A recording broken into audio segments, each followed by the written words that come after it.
Gloria a Dios. Dios les bendiga, mis amados hermanos, en esta hermosa noche. Uno de los acontecimientos más grandes para los hijos de Dios que lo esperamos es el arrebatamiento. Por eso, en esta hermosa noche tenemos al teólogo y pastor José y el pastor, ¿verdad? Johnny Guerrero, con esta poderosa enseñanza, hermano. No te la pierdas, es de gran bendición para ti y para todos aquellos que se encuentran alrededor tuyo.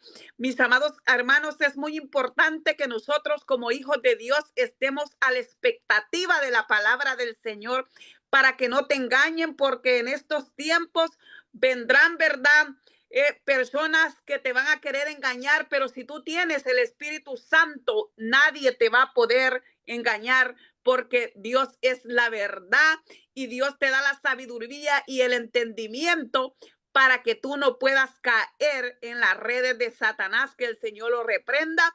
Esperemos, nos gocemos y aprendamos mucho, mis amados hermanos, en esta hermosa noche, ¿verdad? Torbellino TV para las naciones desde Brasil con el pastor José Moreno, el hermano Carlos también desde el evangelista Carlos González desde Brasil, y el pastor Johnny Guerrero y teólogo desde Venezuela, y Sammy Ramírez desde Ecuador. Mis amados hermanos, que Dios me los bendiga. Esperemos se gocen en esta poderosa palabra y pasamos al teólogo de esta noche con esa poderosa enseñanza, Johnny Guerrero, para la gloria de Dios. Gracia y paz de Dios sea sobre sus vidas, amados y amadas en Cristo Jesús. Realmente para mí me honra poder estar en esta noche para participar de esta gran bendición que es la enseñanza de uno de los estudios más importantes, o pudiera decir, más allá de la importancia, es que conlleva a un conflicto pudiéramos decir, bíblico, de puntos de vista escatológicos en cuanto a lo que es el tema del arrebatamiento antes, durante y después de lo que existe como punto de partida la tribulación. Dentro del eje, el reloj, pudiéramos exponer que el punto cero es el arrebatamiento. Las tres posturas o las tres visiones escatológicas ciertamente nos pueden llevar a un solo punto, que es el arrebatamiento. O sea, todo va a girar en torno a lo que es el tema del arrebatamiento. ¿Y qué es el arrebatamiento como tal? Debemos entender que primeramente es el zarpazo, ¿no? Pero antes de eso, yo quiero que vayamos a un texto muy hermoso. Hoy voy a hacer una mezcla, amados, para que ustedes entiendan. Sé que ciertamente hay que profundizar el tema, hay que entender que esto no podemos tomarlo todo de una manera literal, ¿sí? Ciertas bases bíblicas, y todo tiene que ser de un estudio muy profundo. Cuando hablamos del tema de la escatología bíblica, o cuando alguien es escatólogo, debemos de entender que es el que estudia los tiempos o las profecías para los tiempos finales. Evidentemente, desde el Antiguo Testamento, del libro de Génesis, capítulo 3, versículo 15, que se habla de una profecía eterna. Y esta profecía eterna debemos entender que el Apocalipsis de Génesis, capítulo 3, versículo 15, aunque habla de que vendría del linaje, o sea, la descendencia de Eva, vendría la salvación, estamos hablando de una salvación eterna. No es una salvación momentánea, no es una vida momentánea, sino una vida eterna. Sin embargo, debemos de tener como base que este es el principio de lo que pudiéramos determinar de la escatología bíblica. Desde allí comienza todo, ¿no? Ahora, más allá de eso, si pudiéramos entender el tema, desde el mismo Génesis, capítulo 1, el mismo versículo 1, pues nos enseña de un tiempo sin tiempo, el tiempo de Dios tratando con algo que él había fabricado, que había creado. Pero antes de ese tiempo, del mismo conocimiento eterno, en su omnisciencia, Dios sabía que el hombre iba a pecar, sabía que ciertamente íbamos a caer en transgresión, y por consiguiente Dios se había provisto de esa salvación para nosotros que era en sí mismo. Él mismo tenía que darnos a nosotros esa gran bendición, sabiendo que ciertamente en la creación iba a haber la caída de un ángel, iba a traer consecuencia de la caída de su otra creación, que es el hombre, pero también él traería la salvación a esa caída para darnos una oportunidad. Entendemos entonces que estudiar la escatología no es solamente estudiar Apocalipsis. Debemos entender que existen los profetas mayores, los profetas menores, ¿ok? Debemos de entender que aparte de esto es preciso que la Biblia sea quien nos hable, nos guíe. O sea, la cabecera de todo cristiano tiene que ser la Escritura. ¿Por qué? Porque es la que nos fundamenta en el conocimiento real de la divinidad de Dios. Entonces, debemos de entender, amados, que en principio, para poder estudiar el tema escatológico, debemos también estudiar algo que se llama el hebraísmo. O sea, es las palabras autóctonas dentro del pueblo judío. Y aparte de eso, entender aún hay algo que nosotros obviamos, muchos de nosotros como teólogos, de repente por no haber estudiado un poco más a profundidad, eh, el tema de la paleología bíblica, el tema que para muchos de repente no es importante, el tema de la paleología, porque si yo no la estudio, a mí no me parece que de repente me afecte, sí nos tiene que afectar porque aún en ella nos da un recuento de lo que fue el pasado y que nos permite ver un futuro más claro.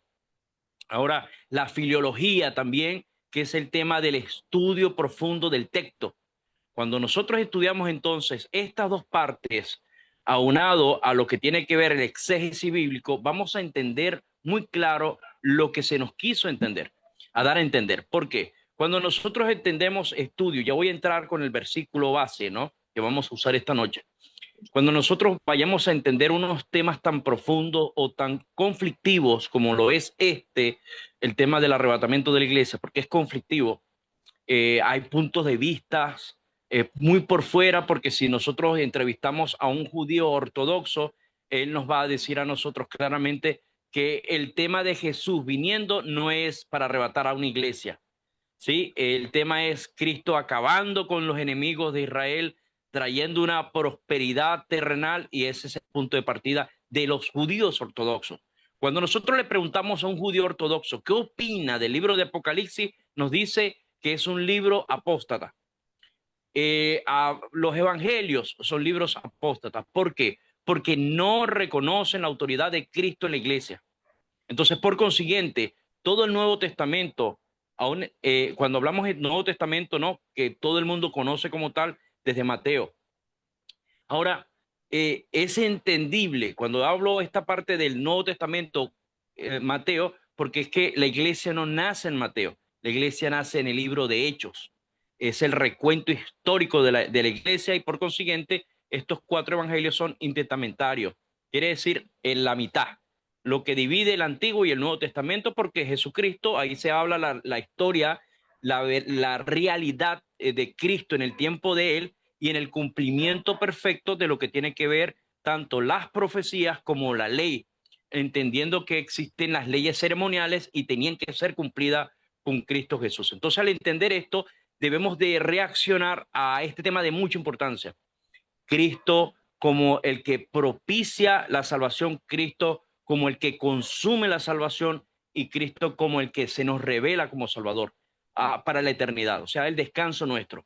Ahora, yo creo que comencemos con algo que de repente, amados, no han profundizado muchos y es algo que requiere de un estudio muy metódico, amados, en todo lo que compete a este gran tema. Yo creo que nos vayamos al libro de Mateo, Mateo capítulo 25.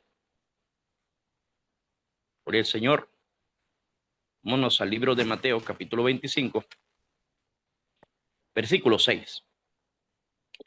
Y yo sé que hoy, a partir de hoy, ustedes quienes están viendo por aquí, van a ver diferente a este tema, ¿no? Lo van a observar muy diferente porque ciertamente requiere de un análisis muy claro. Mateo capítulo 25, versículo 6, nos dice de la siguiente manera: Gloria al que vive. Leo por las misericordias de Dios Padre, Hijo y Espíritu Santo. Dice así: y a la medianoche se oyó un clamor: aquí viene el esposo, salgan a recibirle. Entonces todas aquellas vírgenes se levantaron y se arreglaron sus lámparas. Y las insensatas dijeron a las prudentes: danos de vuestro aceite, porque nuestra lámpara se apaga. Oramos. Excelentísimo Rey, Padre maravilloso y consolador, que habita en las alturas y por los siglos de los siglos es nuestra esperanza. Señor, hoy humildemente ante usted nosotros nos presentamos para pedirle, Señor, que sea usted glorificándose en esta hora. Su palabra, Señor, que nos guíe. Lámpara es a nuestro entendimiento muy ínfimo, Señor, su palabra. Pero también alumbra nuestro caminar, Señor, en usted.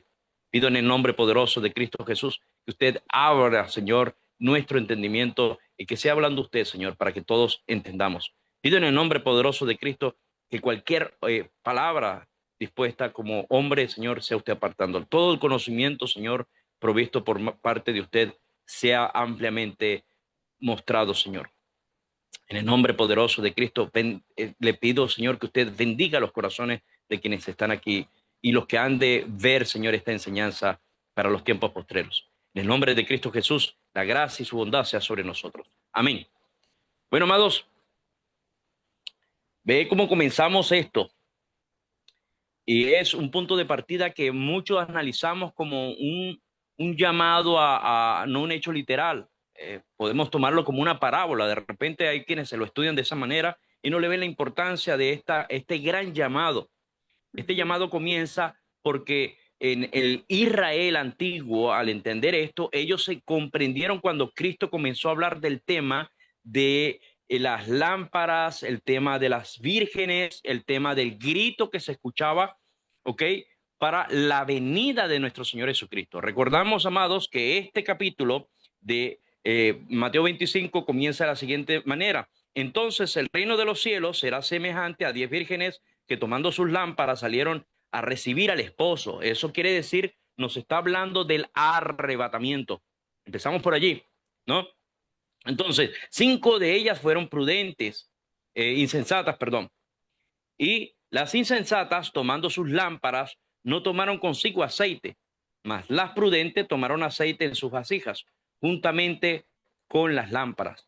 Y tardándose el esposo, cabecearon todas y se durmieron. Entonces entendemos aquí, hay un punto de mucha importancia, amados, es el tema, la iglesia pasa, medio pasa o no pasa la gran tribulación. Debemos de entender primero el llamado a la reflexión para este gran acontecimiento que para muchos es tomado como de una manera tan insignificante, pero es un acontecimiento históricamente relatado desde lo más profundo del hebraísmo. Y cuando Jesús habla de esto, para los oídos de los judíos no era algo abstracto, era algo muy claro. Ellos estaban entendiendo lo que Cristo les hablaba, porque Jesucristo se estaba refiriendo a algo que acaecía en los matrimonios de los judíos. Quiero llevar un poquito al contraste, ¿no? Al contraste, perdón, de este tema, para que ustedes refresquen o analicen o entiendan un poco el tema de lo que era o es el matrimonio judío. Pero los quiero llevar, amados, al Israel del tiempo en que Cristo lo está nombrando. Jesucristo se refiere a este gran acontecimiento, dice de esa manera: ahí viene el esposo. Todos conocemos el milagro, del vino, conocemos el tema de lo que pasó en esas bodas de Canaán. Nosotros también sabemos lo importante que eran los acontecimientos que cercaron a Jesucristo en su venida. Ahora, pero es necesario, amados, entender que las bodas eran algo que nos hacía o nos asemeja a lo que ha de pasar en la iglesia. Por consiguiente, antes de la boda existe la toma de la esposa. ¿Cómo se tomaba la esposa, amados? ¿Cómo debe de ser tomada la esposa según lo que se nos ordena con la base bíblica o con las tradiciones judías? La noche en Galilea, amados, en el siglo I era oscura, ciertamente no tenían electricidad, no habían lámparas en el sentido como hoy lo podemos obtener, no hay nada recargable. Simplemente las luces que imperaban en Capernaum eran de lámparas. Pero lámparas, amados, guiados por un aceite, ¿ok? Ese aceite era el que se permitía, se le colocaba una mecha allí y era el que permitía que existiera la luz. Otro tipo de luz era que agarraban unos mechones, lo encendían y eso era lo que usaron, por ejemplo, con el caso de Jesucristo cuando lo fueron a apresar. Ahora, es necesario entender que Jesucristo está hablando de una noche que se hace un llamado, ¿no? Se hace el llamado y la gente está dormida, también lo especifica. La mayoría de las iglesias omiten el matrimonio bíblico, amados, no comenzando con la marcha nupcial. Debemos entender que existía la marcha nupcial, pero no de la manera como hoy lo observamos en las distintas ceremonias de matrimonio.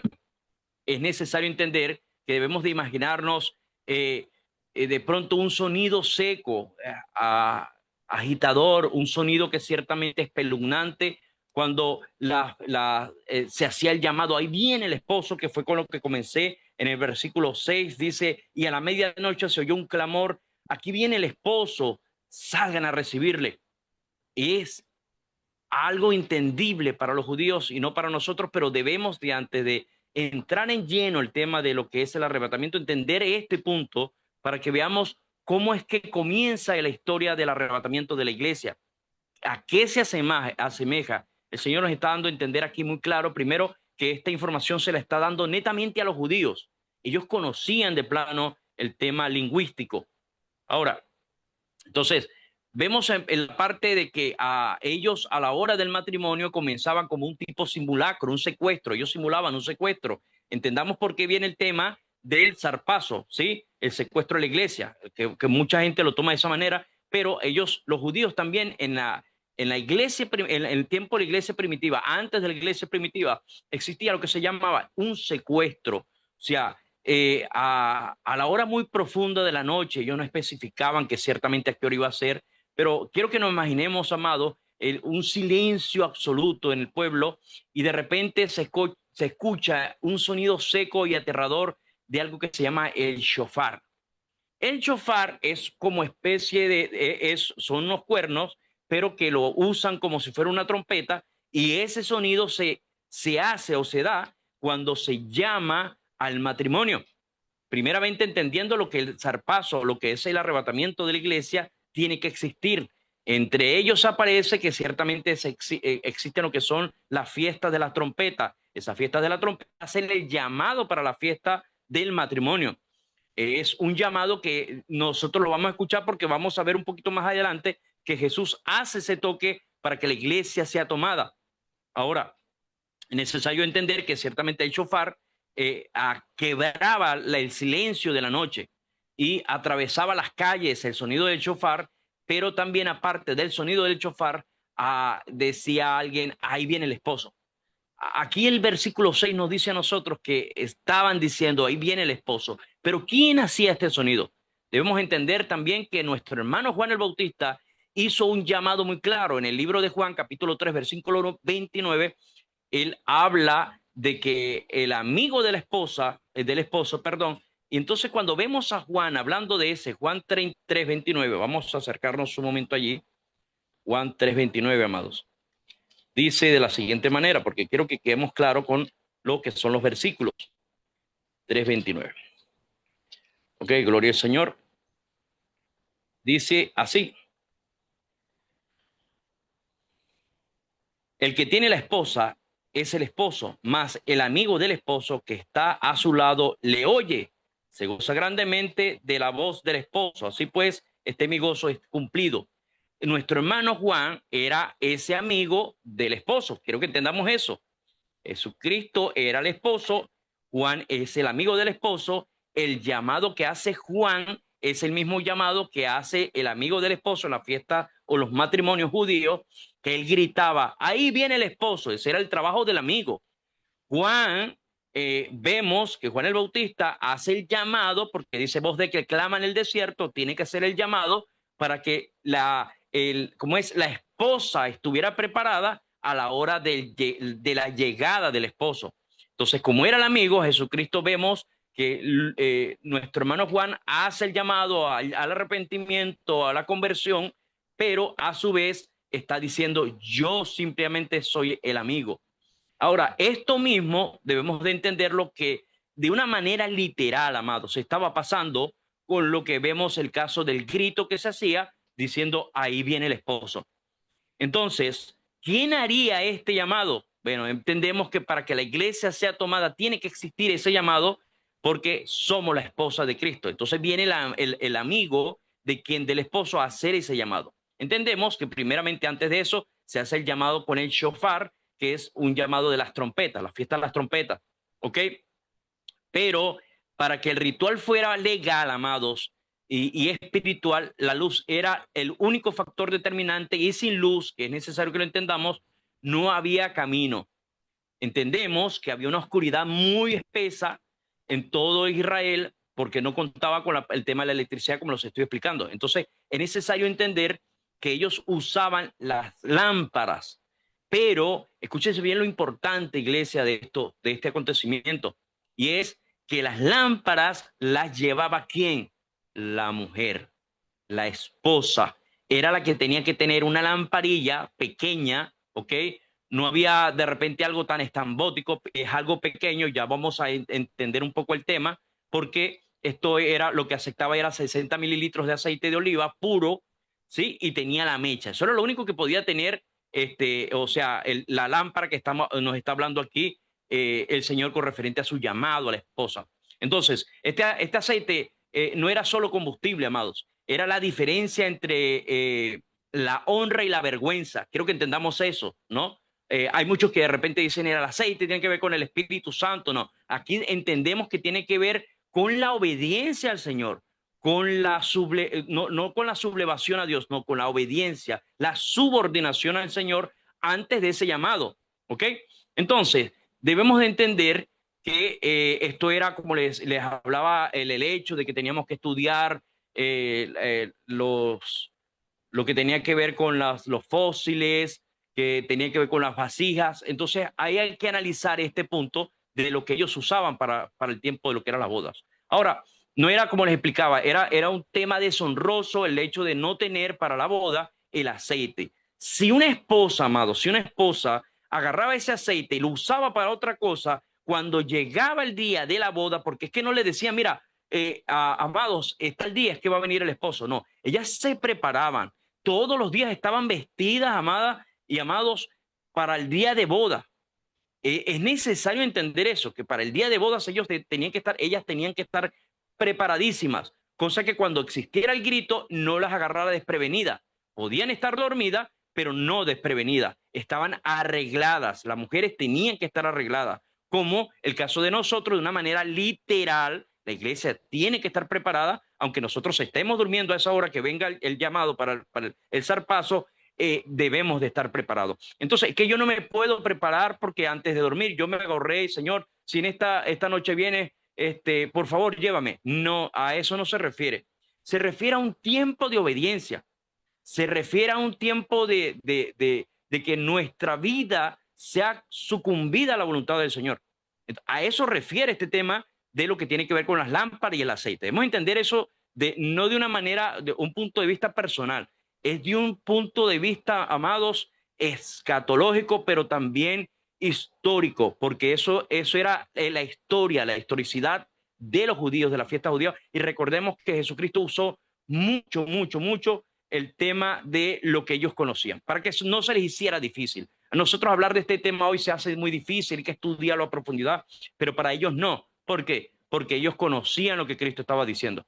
Y Cristo creció en los matrimonios y todo eso en la ley, en las tradiciones, se hizo notorio. Y Jesucristo lo que hizo fue agarrar lo que ellos sabían y les dio la información para que tuvieran claro de cómo sería el día de la venida de él a buscar a su iglesia.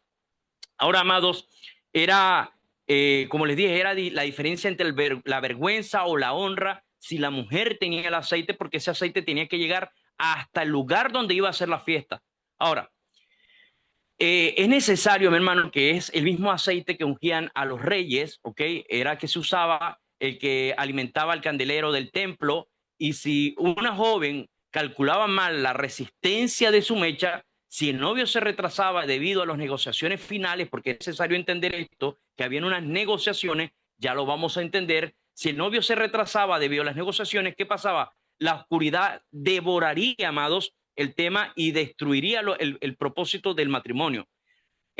Quedaría fuera de la procesión, no era un simple descuido, amado. O sea, cuando alguien no tenía el aceite y quedaba fuera de la procesión, no era un simple descuido, era morir socialmente antes de casarse.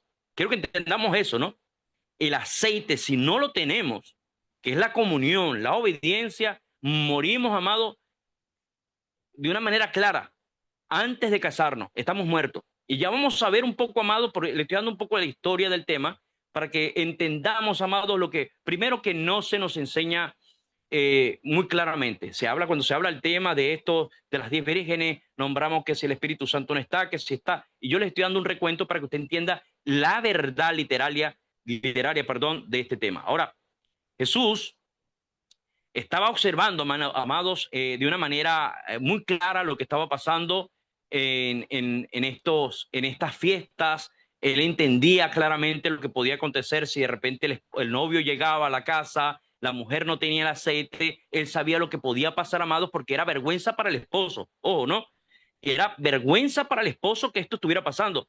Por consiguiente, una de las cosas que ellos tenían que hacer era un trato, y el trato tenía que ser claro de lo que iba a pasar entre ambos en toda la relación marital. Pero si algo fallaba, amados, era una vergüenza para el esposo. Por eso que tenía que ser cuidadosamente, meticulosamente, todo bien trazado, amados. La mujer no podía usar el aceite en lo que ella quisiera. Ella tenía que mantener ese aceite allí para el momento en que se acercara el esposo.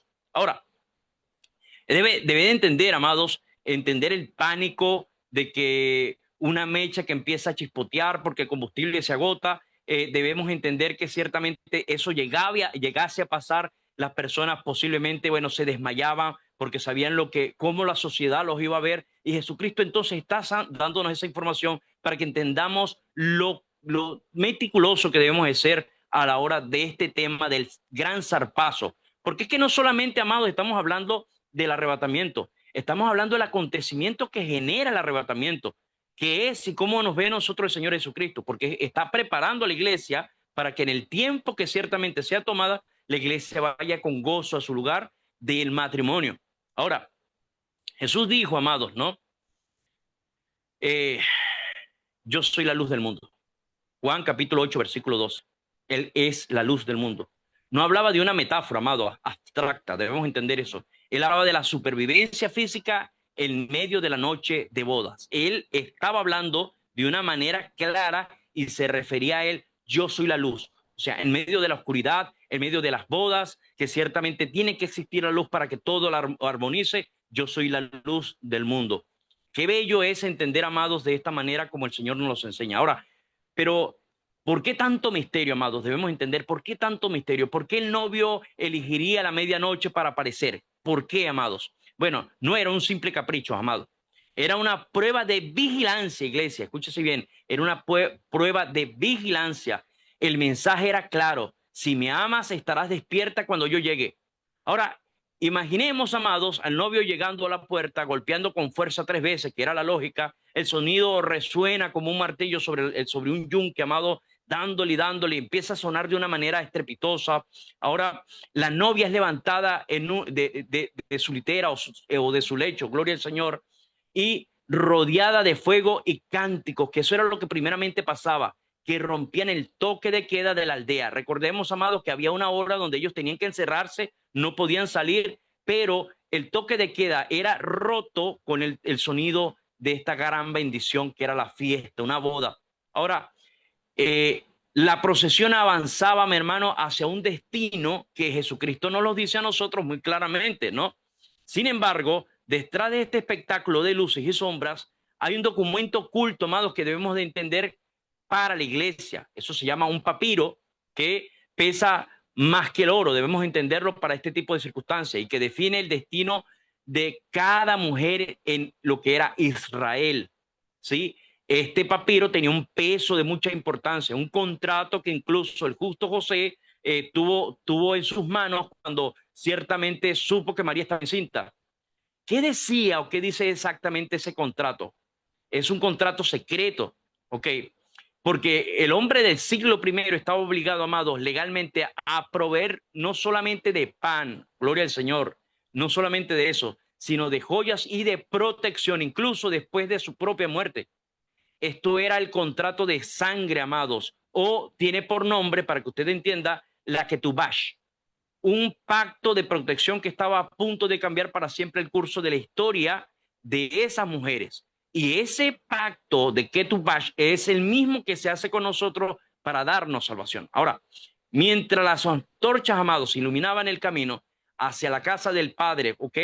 Del novio, un objeto pequeño pero pesado viajaba protegido de una manera sobreprotectora entre las ropas de las esposas o de la futura esposa. ¿Qué era? Era la que tú vas. ¿Qué es eso, amados? Hoy la vemos como un adorno tradicional en las bodas judías, ¿no? Pero hace 2000 años este papiro era pudiéramos decir, una revolución legal que no tiene comparación en el mundo antiguo, amados. Era muy perfecta, era muy solemne. En un tiempo donde las mujeres apenas tenían una voz, donde la ley de Moisés y las tradiciones de los escribas crearon un escudo de sangre y de oro. Ahora, imaginémonos en un momento al justo José, el carpintero, gloria al Señor, cuando se enteró de María, amados, que ella se encontraba encinta. La Biblia nos describe, amados, que quizá que él quiso dejarla secretamente. Ahora, pero ¿por qué secretamente? Bueno, porque él sostenía en sus manos el peso de la Ketubás. ¿Qué es eso? En el siglo primero el compromiso no era no era algo simple, perdón. Era una unión legal tan poderosa que solo la muerte o un acta de divorcio podían romperla. Usted sabía, amados, que según el contrato él estaba obligado a proteger a María, y romper ese pacto públicamente significaba la deshonra total o algo mucho peor, la muerte. Debemos de entender eso, ¿no? Ahora, la que tú vas, amados, era un documento técnico y muy preciso, era demasiado, extremadamente preciso, escrito en arameo, específicamente el mojar o el precio de la novia, pero no nos podemos equivocar, no era una compra, era un fondo de garantía. El novio debía depositar una cantidad exacta de ciclos de plata, que generalmente, gloria al Señor, ¿qué hacía, amados? Permitía que la mujer ciertamente disfrutara un tiempo a la hora que pasara cualquier acontecimiento, disfrutara de ese dinero, de esa protección bajo el control del esposo. Este era un seguro de vida, amados, que también la mujer pues le sostenía. Si el esposo moría en un accidente de construcción, de lo que ustedes puedan imaginarse, amados, ese dinero aseguraba que ella no estuviera afuera del templo pidiendo dinero. Ahora, este contrato también detallaba la logística de la vida diaria, una precisión, perdón, asombrosa, amados, cuando analizamos el tema de la que tú vas. Ahora, el esposo se comprometía por escrito, iglesia, a proporcionar ropa, comida y deberes conyugales. Incluso se especificaba la calidad del lino y la dieta mínima que ella debía recibir. Y no era solamente un romance, amados, era justicia social disfrazada de un ritual. Qué hermoso, amados, entender esto, ¿no? Ahora, aparte de esto, se debía leer en voz alta. Lo que ahí había escrito, amados, tenía que leerse en voz alta. Eso no era de repente, no, vamos a hacerlo en secreto.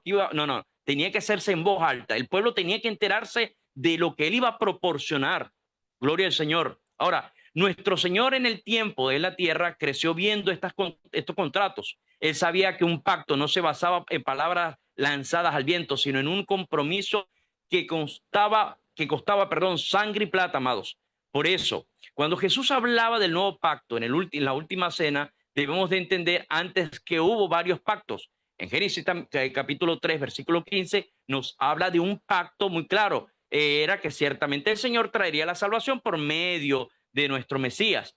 Entendemos también Deuteronomio, también nos informa lo mismo. Deuteronomio capítulo 30, versículo 15. Vamos a leerlo aquí rápidamente. Qué bendición, amados, este estudio. Ciertamente nos afianza el tema de lo que es el arrebatamiento de la iglesia. Es un tema muy importante. Deuteronomio capítulo 30. Gloria al Señor. Versículo 15.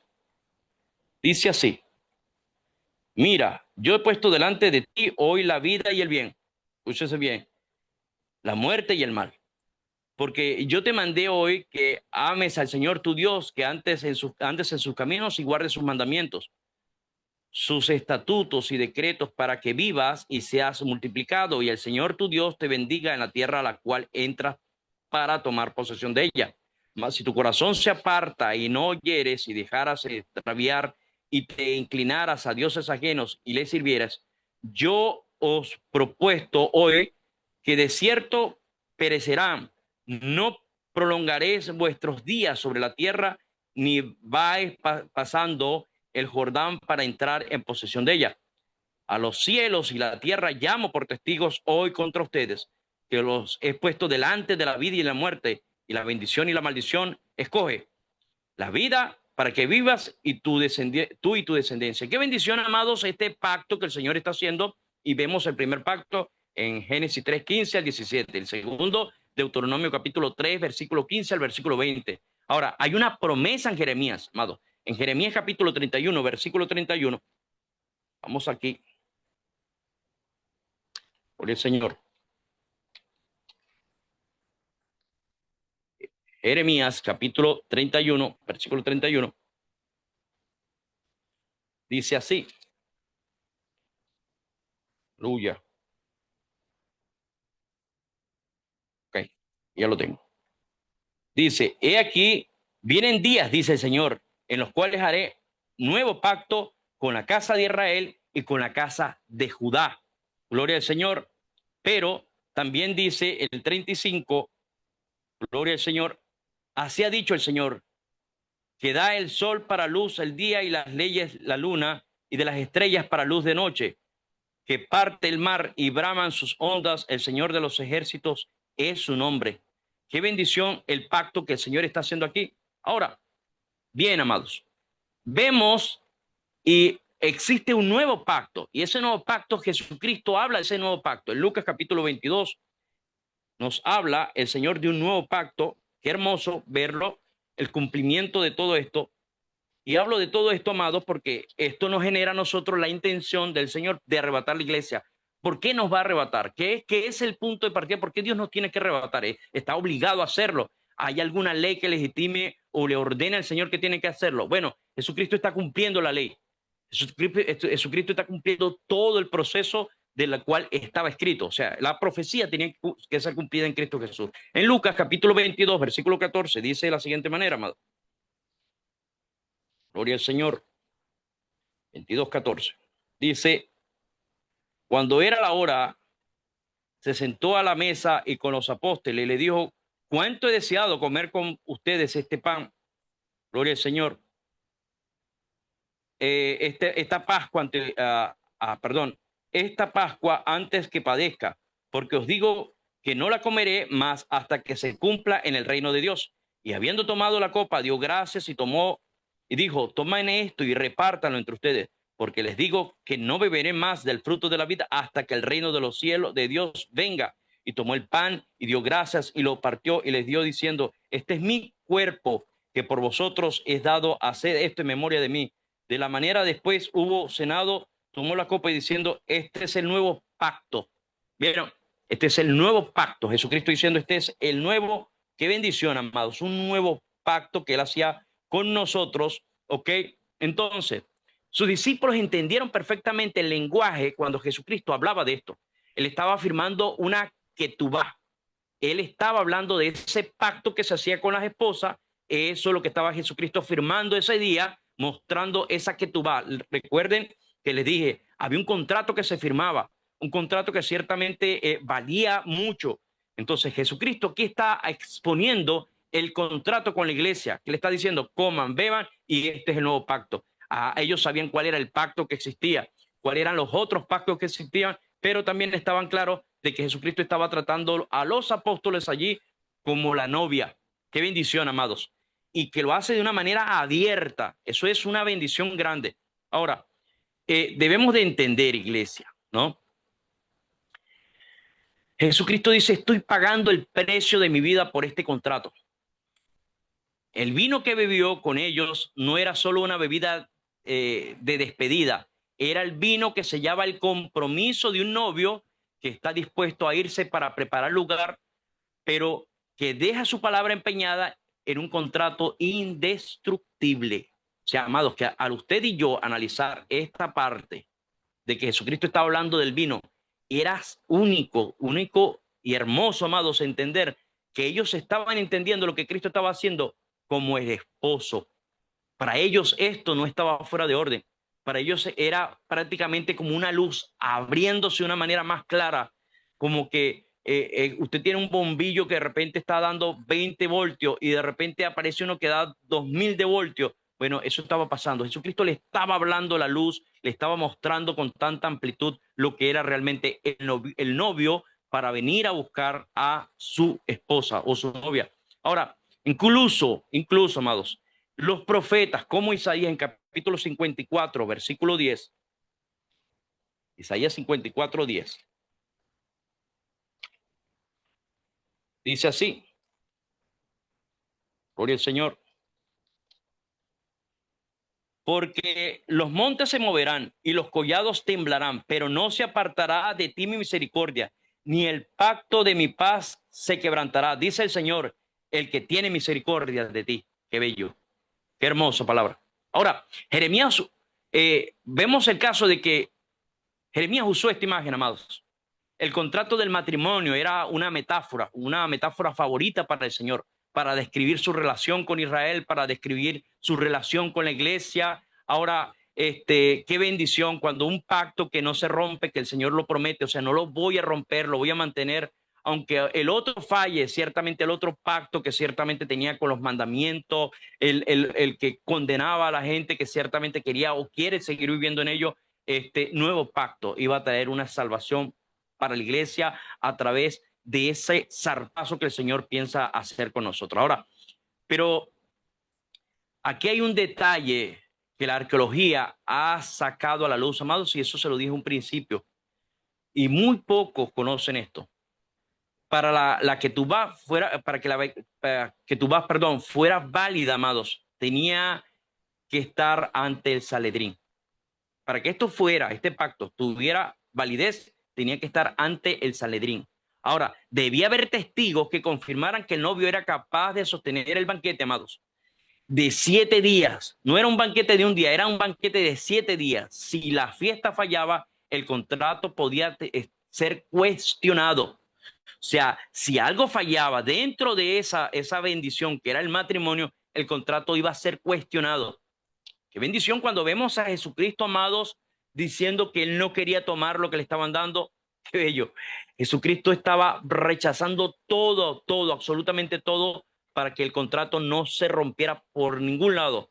Él tenía que cumplir como esposo todo para poder después venir por su iglesia. De repente el tema que estamos viendo hoy, amados, el que le estoy presentando hoy, de repente esperan, bueno, la iglesia pasa, la iglesia no pasa. Yo quiero que entendamos que me estoy yendo al tema del arrebatamiento de la iglesia, pero en ese transcurso, perdón, de lo que es el preparativo para que esto acontezca.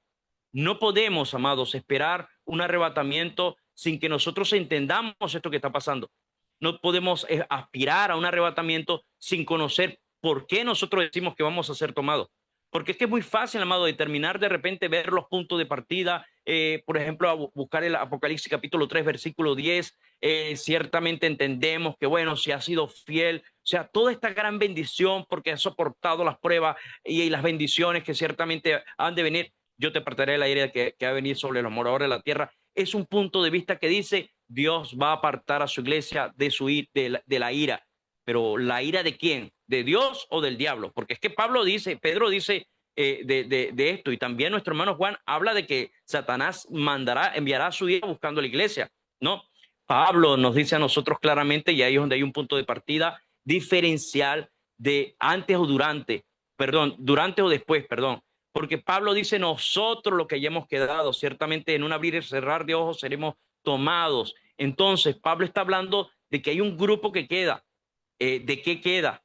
Ahí entonces entendemos qué es lo que está diciendo Pablo. Pablo consideraba al anticristo ¿quién? Al emperador romano. ¿Quién estaba cuando el tiempo de Pablo? Bueno, Pablo debemos entender cuántos estaban. ¿Quién era el emperador que Pablo apeló para que ciertamente lo llevaran a Roma?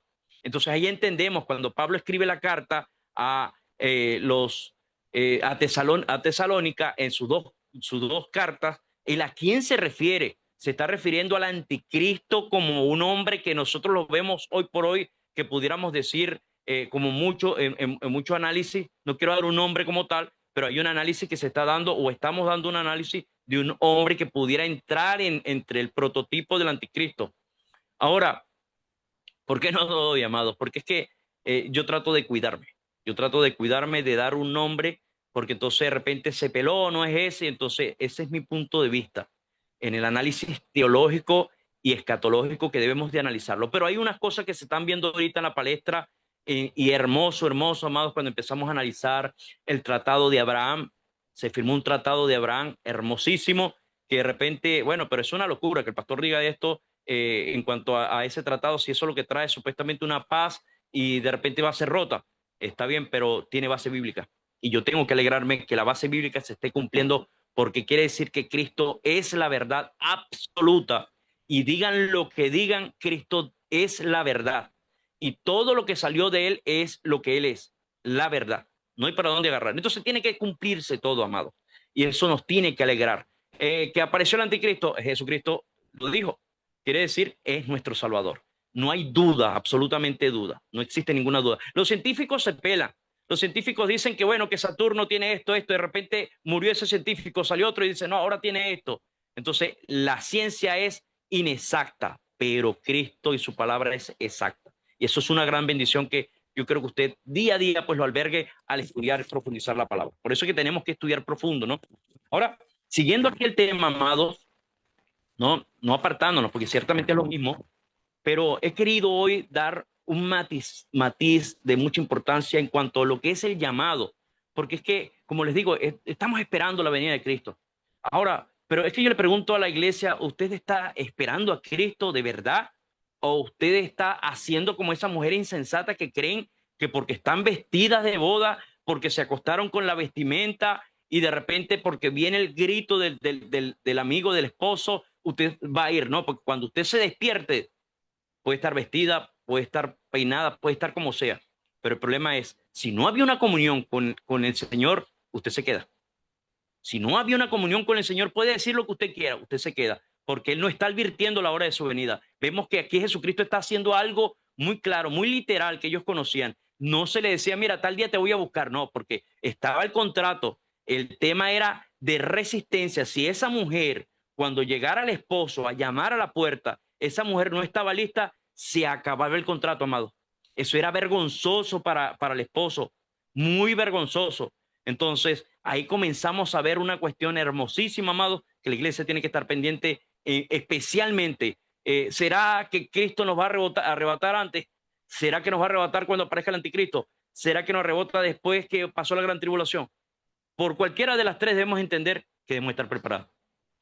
Pensemos como sea, debemos de estar preparados. Ahora, como les decía bien, en el mundo antiguo, amados, quedarse sin vino no era un simple descuido, era una catástrofe social, amados, muy grande, muy grande, muy grande. Marcaba, amados, una diferencia de la familia en el tiempo antes y después. Cuando había un contrato de matrimonio, una de las cosas que no podía faltar era el vino. Jesucristo lo está haciendo aquí, lo está mostrando, que él dice, él es el nuevo pacto, lo muestra por el vino, que simboliza primeramente la vida eterna, ¿no? Empezando allí, empezando que él simboliza la vida eterna. Entonces vemos que, y nos arrojamos un poco a otra cosa que acaeció, que son las bodas de Canaán, que también apareada a este libro de Mateo capítulo 25, versículo 6, se aparea, y ambas, amados, son el anuncio del arrebatamiento de la iglesia. Ahora, era una catástrofe social, amados, que podía marcar una familia por generaciones. ¿Pero por qué? O sea, es necesario entender por qué. Era un elemento vital, amados, el vino era un elemento vital para la validez del matrimonio. La respuesta no se encontraba en las bodegas, amados, sino en la naturaleza misma de los recipientes. Escúchese bien, amados, en los recipientes donde habían colocado el vino. Cuando vemos la historia de esta fiesta de Canaán, usted se va a dar cuenta de algo que de repente usted lo ha estudiado y no le ha prestado atención. Y yo quiero exponerlo después de haber estudiado todo esto, amados, y compartir el mismo gozo que yo sentí al haber profundizado este tema. Ahora, bien, las vasijas o los recipientes que estaban en esa boda que Jesucristo ordenó llenar, no ocultaban, perdón, un secreto que la hacía diferente a cualquier otra ceremonia en Galilea. Un misterio de pureza ritual que revelaría el verdadero propósito de los 7 días de la creación nupcial. Entiéndase bien. Ahí no estamos hablando de que cualquier pichachada, o sea, cualquier cosita que usted pudiera meter una jarra, de lo que usted quisiera. No, no. Tenía que ser algo muy, muy hermoso que Jesucristo permitiese que el escritor mostrase esto es por lo importantísimo, por lo hermoso y por lo ceremonial que esto nos va a llevar, amados, a entender qué bello es lo que el Señor hizo, qué bello era lo que Jesucristo mostraba. Ahora, les digo que era un misterio muy, muy puro y ritual que revelaría el verdadero propósito de los 7 días de esa creación nupcial. Creación nupcial, recuerden esta palabra, creación nupcial, porque a partir del matrimonio, la unificación, había una nueva creación, ¿ok? Ahora, en Israel en el siglo I, una boda no era un evento de una tarde, debemos de entender eso, era una resistencia de 7 días, amados, y de 7 noches. 7 días que representaban una nueva creación para la pareja. Porque en Génesis capítulo 1 y capítulo 2 entendemos que fueron 7 días en todo el contexto, 6 creando y 1 descansando. Entonces, eso mismo tenía que mostrarse en el matrimonio. Eran 7 días que tenían que durar por lo que era el tema de la creación. Qué bello de verdad a nosotros a ver el paralelismo, perdón, de este tema. Ahora, 7 días que representaban una nueva creación, como les dije hace rato. Imaginemos la logística de una aldea como Canaán, amados. Un asentamiento pequeño de casas de piedras calizas, calles estrechas, porque así era. Cuando una familia celebraba un matrimonio, toda la estructura económica de la zona se ponía a prueba. Las casas judías conocidas como ínsulas, gloria al Señor, debemos de entender, amados, que no era simplemente una fiesta que de repente, bueno, solamente la familia puede llegar. No, no. Ahí podía llegar todo el que quisiera, amados. Ahora, debemos de entender que las casas judías, conocidas como ínsulas o áreas residenciales, eran separadas o cerradas en ciudades medievales, a algo así medio establecidas por la ley tradicional para concretar el tema de la población judía, perdón. Ahora, se transformaban los patios centrales, se convertían en cocinas industriales. Imagínense, amados, un patio convirtiéndose en una cocina mega industrial para que no solamente comieran este grupo de personas, no, tenía que comer todo el que llegase, amado. Escúchese bien, todo el que llegase. Por eso es que el cristiano no solamente le da comida a la iglesia, el cristiano sale a predicar este alimento espiritual para que todos consuman y todos puedan llegar a la boda. Eso es la bendición del cristianismo, amado. Gloria al Señor. Ahora, la ley tradicional ordenaba, amados, que todo esto se transformaba. Los patios se hacían como una manera de algo central, se convertía de un espectáculo a todo dar. Ahora, el cordero asado con hierbas amargas se comía en esta festividad. 7 días de hospitalidad obligatoria. Si un viajero pasaba por la aldea, debía ser alimentado allí mismo. Estamos hablando de los gentiles, nosotros éramos gentiles. ¿Ok? Ahora, si un enemigo, escúchese bien, llegaba a la puerta, el banquete lo convertiría en invitado. Eso era ley. Era un asedio de alegría donde la comida no era solo nutrición, amado, sino una declaración de guerra contra la escasez. Una declaración de amor contra toda aquella persona que pudiera acercarse, porque era un gozo grande. Pero entre el ruido de los panderos y la risa de los invitados, amados, había un objeto silencioso que dominaba la escena, las tinajas de piedra. Gloria al Señor. La arqueología nos ofrece, amados, un detalle técnico que cambia por completo nuestra comprensión, del milagro de Jesús. La arqueología nos va a cambiar a nosotros un punto diferencial, amados, de cómo veíamos nosotros las bodas de Canaán a cómo las vamos a ver ahora después de este estudio. Ahora, en las excavaciones de la época, amados, quiero que entendamos que se encontraron 2 tipos de recipientes. Uno era el de cerámica y el otro era el de piedra. Estas dos cosas nos permiten a nosotros entender de una manera clara, precisa, de que ciertamente sí existieron las bodas, sí existió la pariedad en cuanto a esta boda de Canaán y las piedras que se nombran allí en esa misma boda. Ahora, la cerámica era algo poroso, ¿no? O existe algo poroso, y si algo impuro la tocaba, debía de romperse. Imagínense, amados, si esa vasija era de cerámica y algo impuro la tocaba, tenía que romperse. ¿Por qué?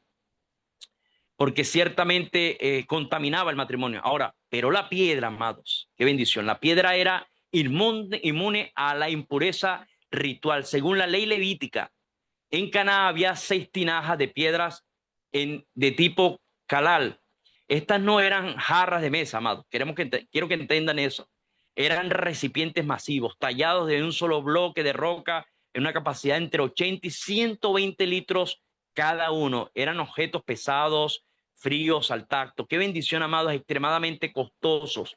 No era algo que de repente usted lo podía comprar. No, no, es extremadamente costoso, amados.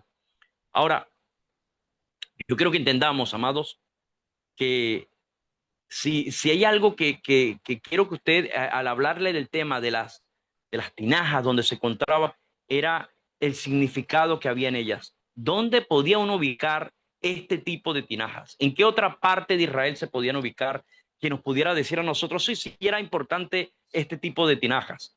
Ahora, no es simplemente, amados, el hecho de verlas allí en un mercader.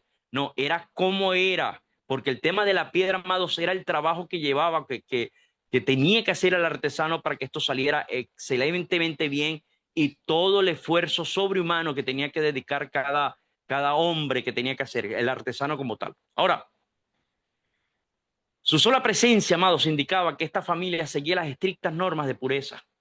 Escúchese bien, porque es que eso lo vamos a ver en el templo, amados. En el templo existían estas tinajas. O sea, no estamos hablando de algo inusual, algo usual, era inusual verlo. Pero estas bodas de Canaán nos están mostrando qué cosa, lo puro del matrimonio que Jesucristo está mostrando. Jesucristo está mostrando la pureza que debe de tener la novia, la fiesta. Gloria al Señor por esta bendición, de verdad. Me emociona enseñar esto, amados, porque es la esencia de la iglesia, la pureza, la santificación para pensar más allá de lo que queremos pensar. Es el arrebatamiento. Ahora, la sola presencia indica la pureza, como les decía. Ahora, los mismos sacerdotes en el templo de Jerusalén, esto significa, amados, de una manera muy clara, que representan la transición de la religión vacía o la antigua ley a la plenitud de la gracia de nuestro Señor y Salvador Jesucristo.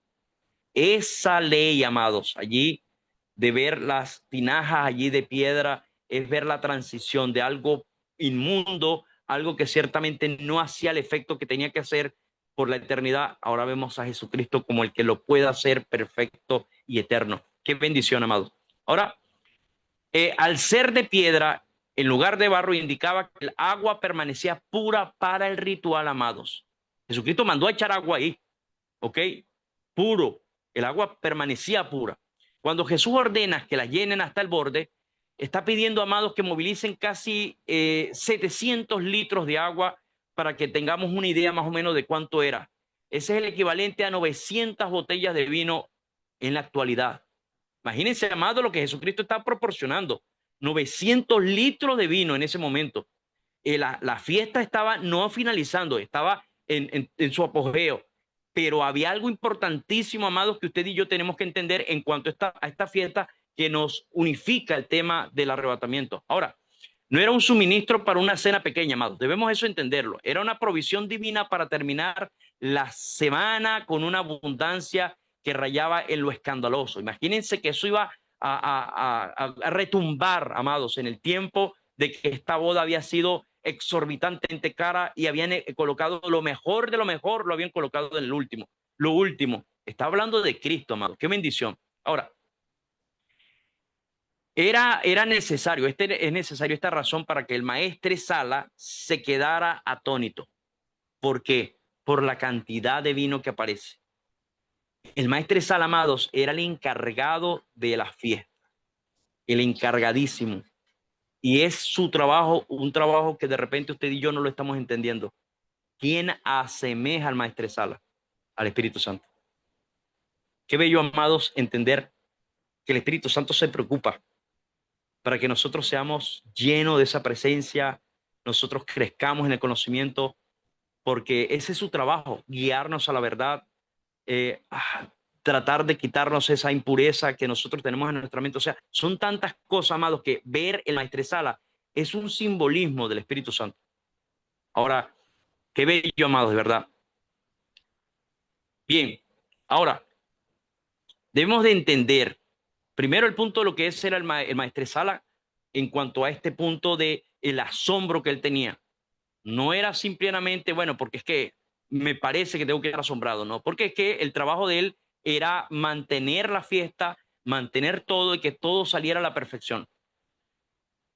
El maestresala se asombra no solo por el sabor, amado, sino por el volumen y el momento. En la cultura hebrea, el vino era considerado la sangre de la tierra. Escúchese bien, la sangre de la tierra en la cultura hebrea. Sin vino no había bendición. Eso era que mostraba, es como el caso de las mujeres que no quedaban embarazadas, estaban bajo maldición de Dios. Si en una fiesta, una boda, no había el vino, ciertamente había una maldición dentro del matrimonio. Ahora, quedarse sin él a la mitad de la semana no era un simple error de cálculo, era una señal de que la bendición de Dios se había retirado de la nueva pareja. No solo eso, amados, yo creo que entendamos eso, sino que sería ridiculizado el esposo, ya que no podía proveer y debía cumplir esta prueba. O sea, eso era un momento de una prueba de 7 días, amado. No podía faltar comida, no podía faltar el pan, no podía faltar nada, nada. Y el vino menos. O sea, imagínense que haya venido todos los borrachos del barrio y para remate invitaron a todos los borrachos del otro. Tenía que mantenerse el vino, amado, porque eso era muestra de la bendición del matrimonio. Ahora, él debía cumplir, el matrimonio, el novio, perdón, debía de cumplir esta gran prueba. Algo importante de enfocar en esto, amado, que era el mejor vino. No solo es que se deriva que se daba el primer día, cuando entendemos el primer día que se hacía, amado. Yo quiero que entendamos esto porque quiero aclarar esto a las personas que dicen que podemos tomar un trago de vino. No, no. Jesucristo hizo el milagro del vino y es porque hablar del vino debemos de entender que existía algo que se llama el agua inmunda o el agua impura. Cuando vemos que el sistema de agua surtida de Israel no es el mismo de hoy por hoy, esa agua tenía que ser purificada y para ser purificada ellos tenían por costumbre echarle vino, o sea, uvas. Eso purificaba el agua y cambiaba el sabor del agua. Entonces la persona la podían tomar como agua. Ahora, pero en el primer día, recordemos que tenía que existir algo importantísimo el primer día y era que tenía que cumplirse el trato matrimonial, tenía que cumplirse. Aparte de eso, ciertamente el marido tenía que estar sobrio, la mujer tenía que estar sobria y por consiguiente no podía tener licor. Al exprimir la uva en el primer día, en esa tinaja de piedra, por cierto, se conservaba, no se fermentaba. Quiero que entendamos eso. Donde se está colocando no se fermentaba, se conservaba el jugo. Qué bendición, amado. Por eso es que cuando yo escucho a alguien que me dice, no, que podemos tomar, no te preocupes, te tengo una perla por allí. Y es estudiar, amados, para que nosotros enseñemos. Usted este estudio, analícelo, si quiere lo vuelve a leer, a analizar, perdón, a ver, hasta que usted ciertamente entienda, amado y amada, que hay un propósito exacto. Nosotros queremos ser arrebatados, yo deseo ser arrebatado, pero ¿a cuesta de qué? ¿De mi propia carnalidad o de la voluntad perfecta de Dios en mi vida? Si yo quiero ser arrebatado, lo primero que tengo que estar pendiente, porque sí es exacto, amado, el tema es, vamos a ser arrebatados, pero ¿a cuesta de qué? O sea, porque yo me considero cristiano, tengo que ser arrebatado, porque yo en un momento hice la confesión de fe y le puse la mano a la Biblia, hasta la Biblia del Papa, si usted quiere colocarle, que esas son grandísimas. Eso no lo va a hacer salvo. A nosotros nos hace salvo cuando obedecemos. Obedecemos al llamado a la perfección de Cristo Jesús. Obedecemos al llamado a la sinceridad, a que nosotros realmente nos miremos en un espejo y nos preguntemos, ¿será que cuando venga Cristo yo voy a ser arrebatado? O sea, mi vida realmente refleja lo que dice la Escritura. Si eso no es así, mi hermano, yo le digo honestamente, usted agarre y corríjase por aquí. Es la mejor corrección está aquí. Y si su pastor le corrige por aquí, dele gracias a Dios, porque lo está haciendo por la bondad de Dios. Qué bello es cuando lo hacemos de esa manera. Ahora, vemos, amados, algo importantísimo. Yo creo que entendamos, obstante, que María hizo algo, una petición grandísima, amados. María reaccionó y escúchese bien, María no es que solamente fue a Jesús para que él hiciera el milagro, era para que ayudara a evitar la vergüenza, amados.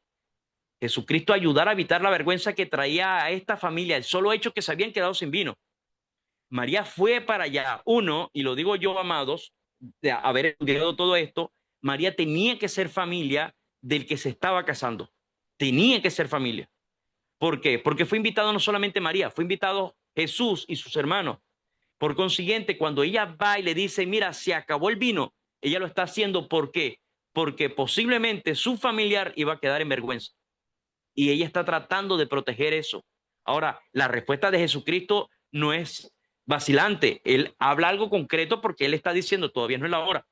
Pero ¿a qué habla él? Porque es que ambos conocen el tema del vino, amados, y es el vino del nuevo pacto. O sea, que Jesucristo, ese vino que él estaba proporcionando, tenía que proporcionarlo lo que nos dice en el nuevo pacto. Cuando él dice, este es el nuevo pacto.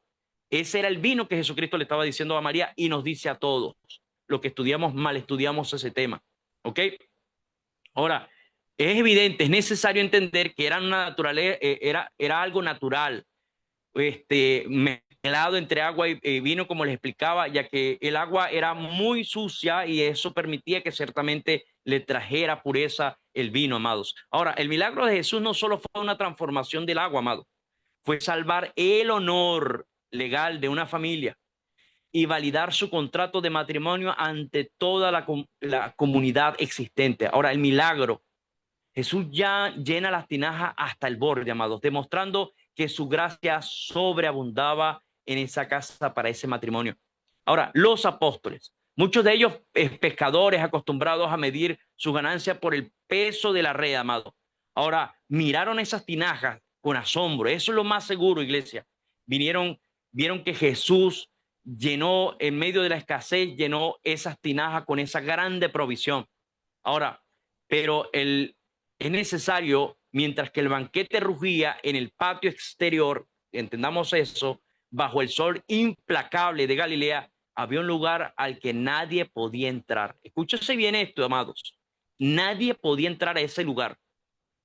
Qué bello, un espacio pequeño, oscuro y sagrado, donde el ruido de la fiesta se convertía, amado, en un simple susurro. Allí, lejos de las miradas de los invitados y de las tinajas de vino, se encontraba algo que se llama la yupa, un dossier, amados, que escondía el misterio final, una unión entre el esposo y la esposa, un lugar donde el tiempo se detenía y donde se cumplía una profecía que el mismo David lo llegó a decir, amados, siglos antes. Ahora, pero para entender este espacio debemos de olvidar el concepto moderno de lo que es una habitación de hotel. Quiero que lo entendamos. Debemos de olvidar ese modelo. Perdón. En el siglo I, la cámara nupcial era una extensión de la casa del padre del novio. Jesús dijo algo, y ya se los voy a decir. Era construido a mano por las propias manos del esposo durante el año de espera del compromiso. El novio presentaba su noviazgo y después él tenía un año, de 6 meses a un año, para que él preparase el lugar donde iba a habitar con su esposa. De repente estoy diciendo esto y usted está pensando de algo que dijo Jesús. Ahora, este lugar era un símbolo máximo de la preparación, amado. Cuando los discípulos oyeron a Jesús decir en Juan capítulo 14, gloria al Señor, versículo 2, Juan 14, versículo 2. Aleluya. Bendito el Señor. Dice así. 14, versículo 2. En la casa de mi padre muchas moradas hay. Y si no fuera, yo os lo hubiera dicho, voy pues a preparar lugar para ustedes. Eso lo tenía que hacer el esposo, amado. Él tenía que preparar, escúchese bien esto. Y no era que solamente lo iba a preparar, no, él tenía que hacerlo con sus propias manos. él tenía que hacerlo en la casa del padre, en la casa del padre del esposo, ahí donde él tenía que hacer una habitación única y exclusivamente para él y para su esposa. Qué bendición. En la casa de mi padre muchas moradas hay. Qué bendición. Ahora, no escucharon una frase poética los apóstoles cuando Jesucristo dijo eso. Escucharon el lenguaje técnico de un novio galileo. El esposo pasaba meses tallando la piedra, asegurando las vigas de madera de sicomoro, que tenía que ser así, y preparando el refugio donde finalmente se sellaría el pacto. Era una arquitectura de esperanza eterna la que Cristo nos estaba mostrando, amado, cuando nos dijo esto. Ahora, la yupa, amados, o jupa, para que entiendan a los que están escribiendo, no era solo madera y piedra, estaba cubierto por tejidos preciosos, amados, lino fino y a menudo importado desde Egipto, amados, y bordados que contaban la historia de la familia. Ahora, en el Salmo 19 describe al sol como un novio que sale de su alcoba, usando la palabra hebrea para esto, dosiel sagrado. Salmo 19. Ahora, era un aspecto que imitaba la estructura del tabernáculo en el desierto, iglesia. Qué bello. Este dosiel imitaba el tabernáculo del Señor, donde se metía la parte del tabernáculo, lo más hermosísimo, lo más santísimo. En ese lugar, la yupa hacía eso mismo. O sea, imitaba, muy imitado. ¿Por qué? Porque era lo más sagrado dentro del templo y del lugar donde Dios había escogido estar. Ahora, así como la gloria de Dios descendía sobre el arca de la alianza tras una cortina, la unión de la pareja, amados y amadas, se consumía tras el velo de la yupa. Ahora, aquí es donde el ritual se vuelve más profundo y solemne, amados. Tras el banquete del primer día, la pareja estaba en esta cámara, perdón, mientras la fiesta continuaba afuera. Pero la puerta no se cerraba simplemente por privacidad. No, es la mentalidad hebrea. Lo que ocurría allí dentro era un acto de santidad. Escúchese bien, allí ocurría era un acto de santidad. No, es que Jesucristo arrebató la iglesia y va a hacer lo que quiere con ella. No, no, no. Es un acto santo, puro y eterno, que grita por la eternidad que ciertamente Él se siente gozoso de que trae a los santos, lo más santo de Cristo. ¿Quién es? La iglesia. Y Él va a consumir eso en su santidad. Por eso es que les digo, o sea, nos preocupa mucho el tema del arrebatamiento, pero a Cristo le preocupa mucho nuestra santidad. Mucho. ¿Por qué? Porque no le va a presentar al Padre algo inmundo y contaminado. Él no puede sentir vergüenza de su iglesia. Él no va a sentir vergüenza de su esposa. Le va a presentar una esposa perfecta al Padre. Qué bendición, ¿no? Así como presentó perfecto su sacrificio. Ahora, ¿qué entendemos? Este lino, amados, que tocaba era el mismo material que vestían los sacerdotes al entrar al lugar santísimo. El mismo lino que usaba en la yupa. Cada centímetro de esa habitación estaba diseñada para recordarles que el matrimonio era un altar, amados. Ojo, el matrimonio es un altar. No solo un contrato, amados. Este es un aislamiento duradero en el tiempo específicamente, pero el ruido de la fiesta, amados, en el exterior, entendemos, servía como un recordatorio constante de la comunidad que sostenía su pacto. La gente iba a ser testigo del pacto que se había hecho. Ahora, Jesús, al participar en las bodas de Canaán, validó no solamente el banquete, amados, sino también la santidad de esa cámara cerrada. Gloria al Señor. Él sabía que el clima de la historia humana no era una batalla, sino una boda, amados. Una entrada final en una cámara preparada desde la fundación, antes de la fundación del mundo. Sin embargo, cuando los 7 días terminaban y el último invitado se marchaba, el ritual dejaba algo atrás. Escúchese bien, no solo tinajas vacías, restos de comida también, sino una marca profunda en la psiquis de Israel. Los profetas habían advertido, amados, que llegaría un día en que el sonido del novio y la novia se apagaría en las calles de Jerusalén. Esto es como una señal de juicio, amados, ¿no? Entendamos eso. Pero Jesús, al convertir el agua en vino, celebrar el ritual de la medianoche, estaba anunciando que ese silencio había terminado. En Jeremías capítulo 25, versículo 10, yo se lo mostré hace rato. Ahora, en Mateo capítulo 9, versículo 15, nos dice algo también de esto. Mateo 9, 15. Dice así. Jesús le dijo, ¿acaso puede, gloria al Señor, acaso pueden los que están en bodas tener luto entre tanto que el esposo está con ellos? Pero vendrán días cuando el esposo les será quitado y entonces ayunarán. Jesús hablaba de ese tema, ¿no? Ahora, aquel ritual milenario, amados, es necesario entenderlo con luces, sus contratos y sus cámaras secretas que ciertamente ya les explicaba o les expliqué. No era el final del camino, amados. Era apenas el ensayo o un ensayo para un evento tan masivo y tan eterno que los restos de la piedra que hoy se encuentran en los arqueólogos en Galilea no solo es el acto o el eco del lejano, de una lejana promesa, perdón, es algo mucho más importante. Es algo que ha de cumplirse, que continuará por la eternidad. Es una advertencia final a aquellos que, como las 10 vírgenes, creen, amados, que todavía tenemos mucho tiempo para seguir viviendo nuestra vida pagana. Hoy cuando los arqueólogos, amados, caminan sobre las ruinas de Canaán o de Galilea, ¿no? No solo encuentran fragmentos de la cerámica, encuentran evidencias físicas, arqueológicas, de los evangelios no fueron escritos por favor, o sea, entienden que los evangelios no fueron escritos por hombres con fábulas, con mitos, con cuentos, no. Ellos certifican hoy por hoy que realmente la escritura es veraz.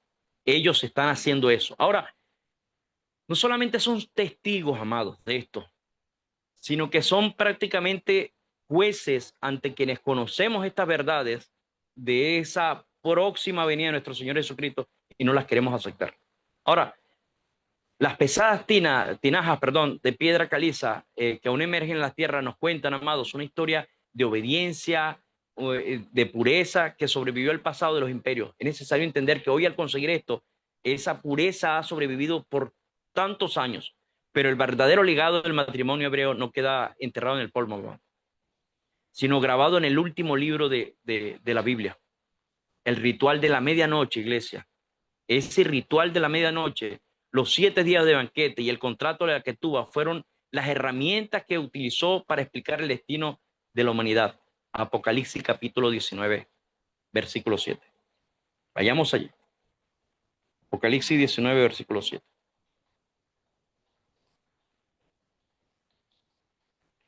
Dice así.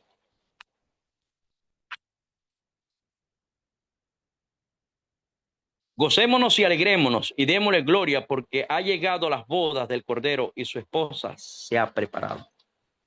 Su esposa se ha preparado. Cuando el apóstol Juan escribió en el Apocalipsis sobre la cena de la boda, amado, del Cordero, estaba usando cada uno de los detalles técnicos que vimos en esta historia. Ahora, él no imaginaba una ceremonia moderna. Él veía el estruendo del shofar a la luz de las antorchas venciendo la oscuridad y una novia que tras más de 2000 años de preparación en la casa de su padre finalmente viene a reclamar lo que es suyo, a un novio, perdón. Cristo, después de haber preparado todo, ahora viene a reclamar su iglesia, a reclamarla. Y no es que va a venir, no, él viene a reclamarla con autoridad porque él ha hecho todo. El contrato se ha cumplido a cabalidad. Así que donde el dato histórico se convierte en una advertencia urgente, amados. En el ritual antiguo, si una novia no estaba lista cuando el novio golpeaba la puerta a medianoche, el contrato podía considerarse prácticamente nulo. La puerta se cerraba. Escúchese por qué Jesucristo hablaba de la puerta cerrada. Señor, ábrenos. Escúchese bien esta parte. La oportunidad de entrar a la yupa, al lugar santo, se perdía para siempre, amados. Este es el suspenso narrativo que recorre todo el Nuevo Testamento, amados, ¿no? Ahora, la posibilidad de quedarse fuera en la oscuridad mientras el vino de la alegría fluye adentro para otros, gloria al Señor. Veamos, los apóstoles vinieron y murieron bajo esta mentalidad de espera. Pedro y Pablo también, amados, ¿no? No veían la fe como una filosofía, sino como el periodo de preparación de una novia que cuida su aceite. Ahora, cada acto, iglesia, de justicia y cada oración era para ellos una gota más en esa pequeña lámpara de arcilla que debía resistir hasta el amanecer. Ellos sabían que el maestre Sala del universo ya había cortado el midón y que la fiesta final estaba lista para comenzar. El maestre Sala y el universo ya habían contado, amados, por completo. El Señor había preparado todo por la en el tema universal, lo que habría de ser el último llamado para aquello que Él había preparado. Ahora, es necesario, amados, entender que las bodas tenían algo. Uno, las bodas de Israel eran un espejo del cielo, ¿ok? Un recordatorio de que aunque la noche sea larga y las antorchas perezcan, el sonido del shofar está a punto de romper el silencio, amados. La pregunta que queda es, cuando dice que habían 5 de ellas que no estaban preparadas, 5 de ellas que no estaban preparadas. Primero quiero llevarlos al contexto de esto, ¿no? Primero que las piedras de Galilea iban a hablar de esas 5 insensatas, ¿no? Iban a hablar, van a recordar cada detalle de esta historia, amados, amadas, todo lo va a recordar. Ahora, el shofar tiene 4 sonidos, amados. Quiero que entendamos esto. Uno es el Ketiash, ¿sí? Ketiash es T-E-K-I-A-H. T-E-K-I-A-H. Un toque largo y fuerte que llama la atención de la gente, ¿ok? Está el otro toque que es Shevarim, S-A-E-B-A-R-I-M. Ahora, 3 golpes entrecortados que suenan como un llanto, ¿no? Y hay otro que significa, que podemos verlo como el teruash, 9 o más toques entrecortados que sirven, el que está anotando, teruash, es T-E-R-U-A-H, ¿ok? Esos son 9 toques entrecortados que sirven como llamado de atención para el nuevo año. Y es importante también el T-E-K-I-A-H. T-E-K-I-A-H continúa por separado G-E-D-O-L-A-H. Es Tekeax Hedolash. Un gran toque que se toca al final del servicio de algo que nosotros conocemos, no sé si usted lo conoce, que es el Rosh Hashanah. Este último conmemora la creación del hombre. Eso en el libro de Levítico, capítulo 23-24. Usted lo puede conseguir allí. Levítico 23-24, que nos enseña esto de la parte de la fiesta. En el 7º mes, gloria al Señor, dice, donde se llama la fiesta de las trompetas, es el 7º mes, el primer día del mes, tendréis un descanso absoluto, un recuerdo con fuertes toques de trompeta, una reunión santa. Eso es lo que dice allí el libro de Levítico. Para finalizar, amados, este tema de esta noche, quiero que entendamos punto, ¿no? Conseguimos las 10 vírgenes. 5 de ellas permanecieron, uno, con el aceite en las vasijas, en lo que eran las lámparas pequeñas. Lo que era muy pequeña, ¿okay? Imagínense una taza de café, allí tenían que colocar el aceite, pero tenía que tener una mecha. Esa mecha tenía que mantenerse durante todo el trayecto. ¿Desde dónde? Desde la casa de la novia hasta el lugar donde ciertamente era la fiesta, el lugar ese donde les expliqué que iban a ellos a mantenerse en el tiempo de su matrimonio. Si llegaba a acabarse el aceite en el camino, entonces era muy lógico que esa mujer fuera tratada mal. No podía entrar a la boda. ¿Por qué? Porque ella no se había preparado, no había cuidado con la exactitud que requería el matrimonio, el aceite. Tenía que tenerlo. Ella no solamente es que lo compraba, amados, ¿no? Debemos entender que no es solamente que tenía que ser preparado, era que tenía que ser preparado para esa única y exclusiva fecha. Ella no podía agarrar ese aceite para prenderlo a las noches que estuviera sin luz en la casa, se me acabó no, eso era única y exclusivamente para cuando el novio viniese, el aceite. Y esa mecha tenía que estar allí reluciente, esperando también, cosa de que ella se acostaba vestida, porque si ella tardaba en ese asunto, en ese menester, entonces también eso impactaba lo que era el matrimonio. Eso avergonzaba al hombre en la noche de la llegada. ¿Por qué? Porque él iba entrando, ¿ok?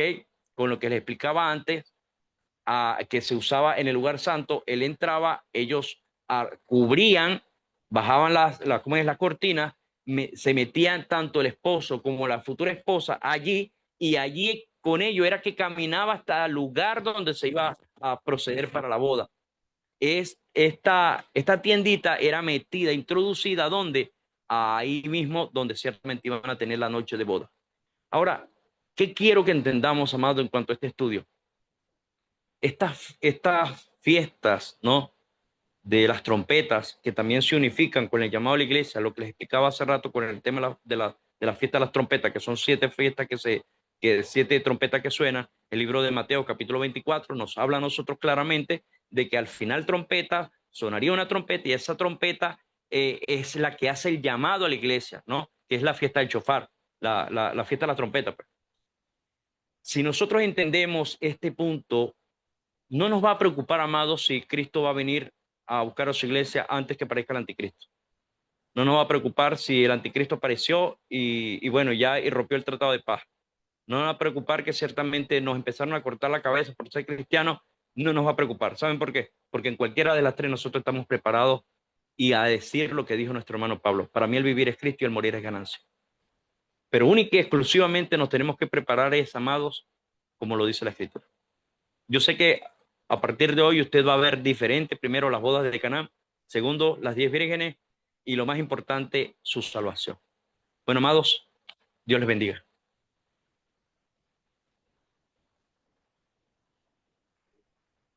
Amén.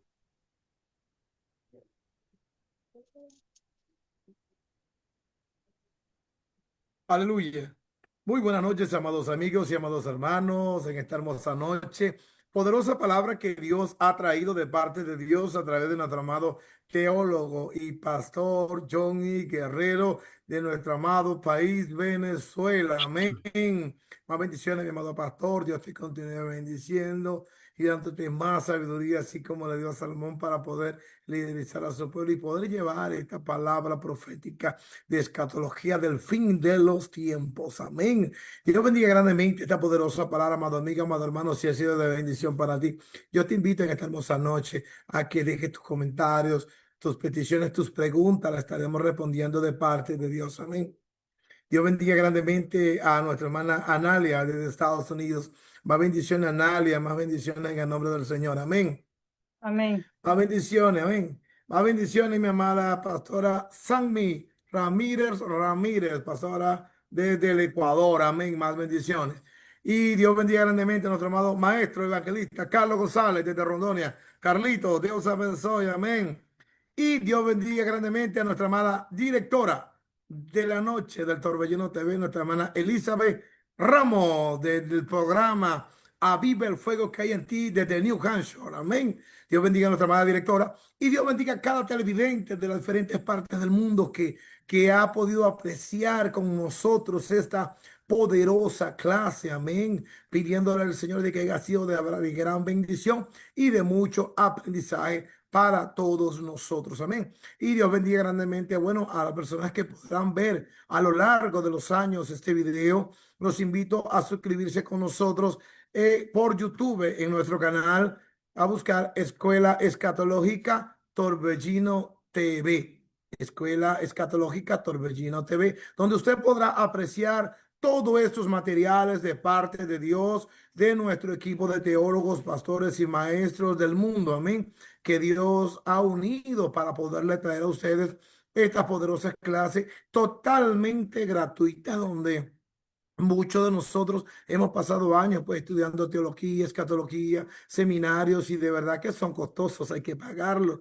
Y de verdad nosotros lo hacemos totalmente gratuito. Pues el último que yo pagué, recuerdo que fue creo que fue $30 y sigo estudiando y continúo y cada uno de nosotros. Amén. Así que bueno, nosotros lo hacemos totalmente gratis y Dios bendiga grandemente a Pastor Johnny Guerrero, nuestro teólogo y pastor desde Venezuela, totalmente gratuito, lo hacemos con amor para ustedes.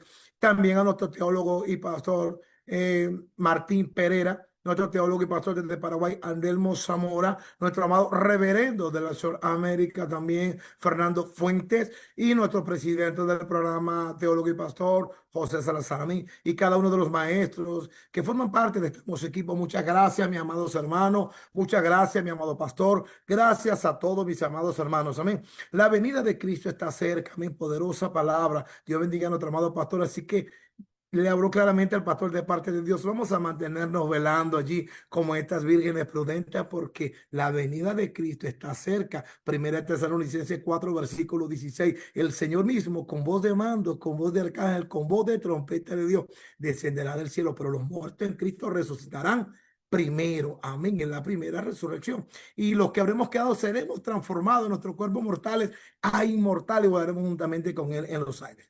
Así que, amado hermano, amados amigos, es importante mantenernos como esta virgen allí prudente, guardada para el Señor, pura y sin mancha, amén, porque Jesús viene pronto por su iglesia, amén, aleluya. Y bueno, Dios bendiga grandemente a todos los que estuvieron conectando de diferentes partes del mundo. Dios me les bendiga, Dios me les guarde en esta poderosa noche. Si alguno de ustedes ve algunas preguntas de los televidentes, hasta ahora no veo ningún tipo de preguntas en el programa. Así que bueno, vamos a estar orando en esta noche. Amén. En el nombre de Jesús. Dios bendiga a Aníbal Vallegos. Amén. Aníbal, Dios te bendiga. Dios te guarde. Gracias por estar conectado con nosotros en esta maravillosa noche de gloria y de bendición. Dios bendiga grandemente a todos los que están conectados. Amén, amén, amén, amén. En el nombre poderoso de Jesús. Jorge Eliezer Martínez, de Diamantes Estudios desde Colombia. Mi amado pastor, más bendiciones en el nombre de Jesús. Y al resto que estuvieron con nosotros conectándose, Alexis Caruto. Amén. Vamos a orar. Oramos por Francesca Moreno. Amén, mi amado pastor John. Y eleve esa oración. Vamos a orar para que Dios la sane de este cáncer en el nombre del Señor. Seguimos orando todas las veces que tenemos programa por ella. Aquí está la petición. Pastor, vamos a orar por ella. Ella tiene el cáncer bastante avanzado, pero para Dios no es nada imposible. Amén. Vamos a orar por ella. Levante usted, mi amado pastor, en esta noche esa oración en el nombre de Jesús. Amén.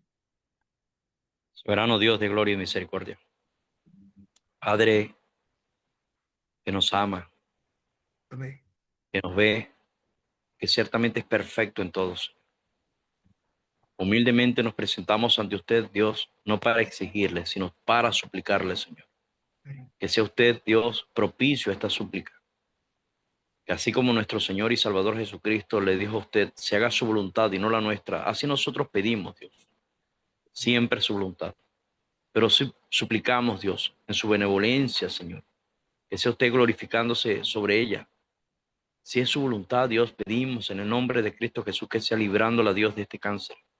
En el nombre poderoso de Jesucristo sea usted glorificándose, Señor, de una manera grande, poderosa, Señor. Sabemos y entendemos que usted tiene el poder, que usted tiene, Señor, la autoridad excelsa, Señor. Usted es la autoridad suprema. Y que en el nombre poderoso de Cristo todo, Señor, absolutamente todo se sujeta a usted. Por favor, Dios, reconozco, Señor, que somos débiles. Y reconozco que en nuestras debilidades usted es quien nos guía, Señor. Ayude, Señor, a este cuerpo, Señor, a ser sanado por el poder de su palabra. Se lo rogamos, Dios amado, para que su familia pueda seguir disfrutando, Señor. Por favor, se lo imploramos. Y ciertamente, Señor, sea mostrada su gloria, Dios. Queremos hablar, Señor, de esa bondad infinita suya. Aunque no lo haga, Señor, también hablaremos. Pero le pedimos, Señor, por favor, hágalo, Señor. Amén y amén. Amén y amén, amén. Vamos a estar orando en esta hermosa noche, hermano Carlos, por Israel. Amén, en el nombre de Jesús. Oramos, hermano Carlos. Tu micrófono, Carlos, amén, por favor. Carlito, micrófono, amén. Amado Dios, Señor, te alabamos, te bendecimos, te glorificamos, exaltamos tu glorioso y santo nombre, Padre. Señor, en esta hora, Dios mío, clamamos a ti, Señor. Amado Dios, por el pueblo de Israel. Este pueblo, Señor, que tú escogiste desde un principio, Señor, para mostrar tu poder, para mostrar tu gloria, Dios amado. Oh, Señor. Amado Dios, te pedimos por Israel, Señor.